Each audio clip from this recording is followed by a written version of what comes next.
I mean, they're appearing out of nowhere and then disappearing right in front of people. And that's why scientists who have no axes to grind, they just say that it doesn't make that much sense. And also, if they're just trying to observe us, to take account of what we're doing on Earth, I mean, after a while, after so many months or years or centuries, it kind of gets old. They either would take us over, or they've already discovered all the information they need to know about Earthlings, and so they're just going to take us over or make first contact and just sort of do what they need to do next to endlessly observe us. It doesn't make any sense. But, of course, it does make sense if it's all part of a bigger deception that the devil's trying to pull on mankind, to get them to believe in other races, other aliens, and so forth. That's the goal here.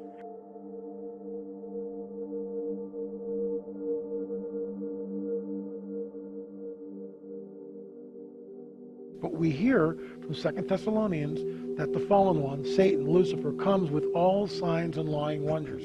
In other words, when he finally manifests on this planet, all the stops are pulled out. He's not messing around. He knows his time is short. And it will be, and this is why I think all this is leading up. It's accelerating. It's moving towards this flashpoint. I think what's happening, from my perspective, is that we're being set up for the coming great deception. I mean, when we read in the book of Revelation, when it talks about, in 2 Thessalonians, this great one-world religious system, it begs the question, how does one get 1.8 billion Muslims, 2.3 billion Christians to somehow change their paradigm, somehow change their worldview? We're looking, in my opinion, of some sort of an incident, something just so off the charts, unprecedented in all of history is about to happen. And what are we seeing? What are the signs all around us? The burgeoning UFO phenomena. They will come and they will say that we were, I'll reiterate it quickly, but it's basically the alien gospel. I can't say it enough. There are progenitors that created all life on the planet, genetically manipulated human DNA to our present form. We're worshipped as gods. Now they're back at this critical juncture in human history. And it's not that it's almost here. I think it's here. But what we're dealing with now is we're dealing with, I would call, preternatural deception.